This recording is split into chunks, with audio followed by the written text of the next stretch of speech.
Hola a todos, bienvenidos a este nuevo vídeo del canal de YouTube de Administrativa de Abogados, en el que tenemos la suerte de volver a contar con José Luis Fuertes Suárez. Buenos días, José Luis. Buenos días, Blanca. Muchísimas gracias por acompañarnos, porque se puede hablar bastante, creo, de esta sentencia de la Sala de lo Contencioso Administrativo del Tribunal Supremo, si no recuerdo mal, la sentencia 290-2025 de 19 de marzo, en la que quizá un titular muy sencillo sería: a mayor responsabilidad, mayor retribución. Pero para eso están expertos como usted que nos puedan guiar un poco en estas sentencias tan profundas. Bueno, muchas gracias. Bueno, la verdad es que no es que no haya que ser muy experto, pero se trata de comentar brevemente, podríamos decir, el avance que supone para los derechos de los funcionarios en general, para el ordenamiento jurídico, esta sentencia de la Sala de lo Contencioso Administrativo del Tribunal Supremo.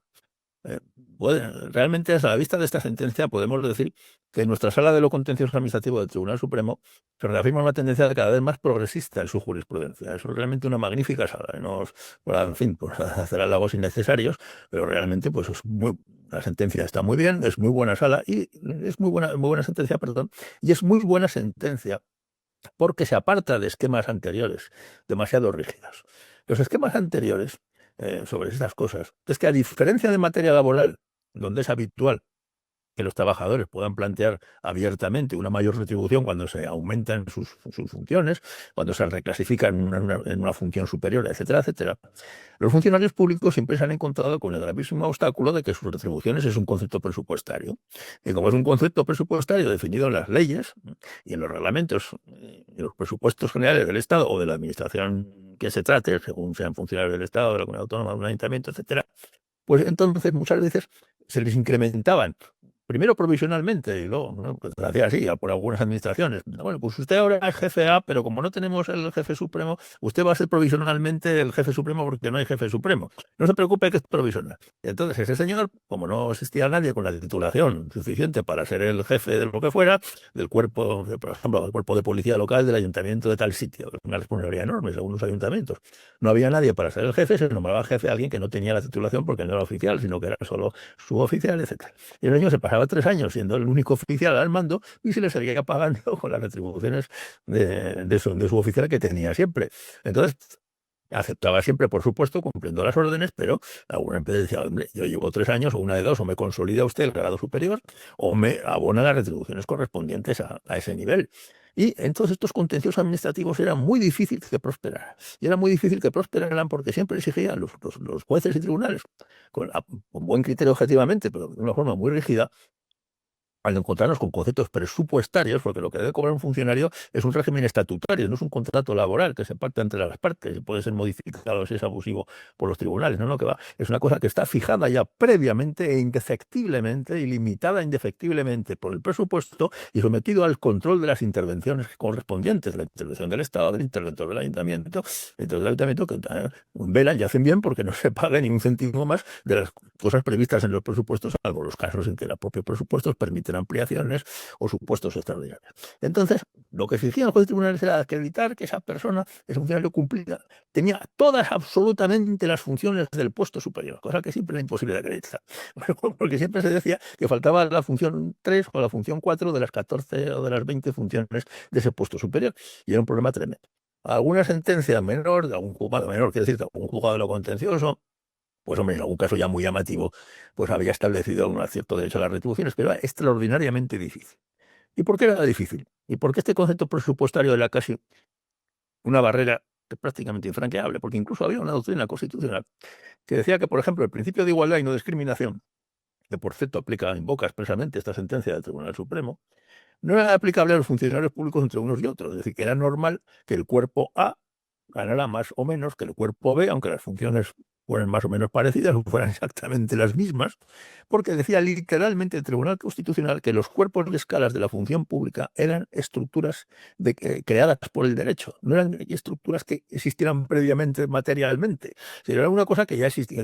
O sea, no es como realmente, podemos decir, es que tal cosa corresponde a tal otra, pues cuando materialmente es así, pues, desde el punto de vista físico, pues se sabe cuál es la proporcionalidad que puede existir. Pero cuando en una estructura creación del derecho, en palabras literales del Tribunal Constitucional, como yo el legislador he creado el cuerpo este, le he asignado estas funciones y luego creo el otro cuerpo y a lo mejor le he asignado las mismas y digo que estos cobran esto y estos cobran lo otro y cobran menos aunque hagan exactamente lo mismo, bueno, yo soy libre para hacerlo así porque estoy inventándome estas estructuras. No hay un derecho preexistente de los funcionarios a cobrar esto, a cobrar lo otro. El derecho que tienen es un régimen estatutario que incluso puede ser modificado unilateralmente por el legislador.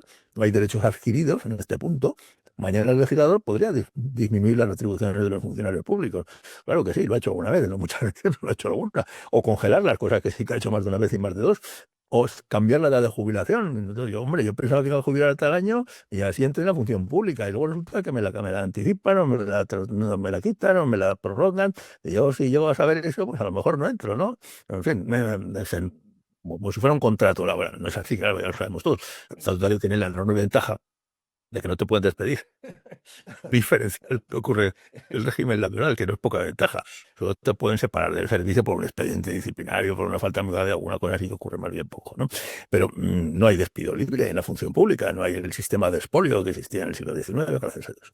Bueno, el régimen estatutario, por una parte, protege a los funcionarios, por otra parte, les limita. Aquí el Tribunal Supremo, sin embargo, excede de esa doctrina rígida y admite la invocación del principio de igualdad, se aleja de la doctrina rígida, pero de eso de que son estructuras que hacen el derecho, y va a la materialidad de las cosas. Y hace bien, porque la jurisprudencia moderna, en todos los aspectos, el Tribunal de Estrasburgo, de Luxemburgo, es una jurisprudencia realista, como decía la doctrina realista, en fin, de la filosofía escandinava del realismo, que es una de las mejores filosofías que hay, entender la realidad de las cosas, y si la realidad de las cosas no se corresponde con la realidad jurídica, pues habría que rectificarla. Entonces, eso en Estados Unidos, por ejemplo, se hace con toda naturalidad. Digo, jueces federales que incluso han enmendado el presupuesto de un Estado. Oiga, no, Estado, mire, tiene usted un presupuesto de sanidad que debe ser este y no el otro.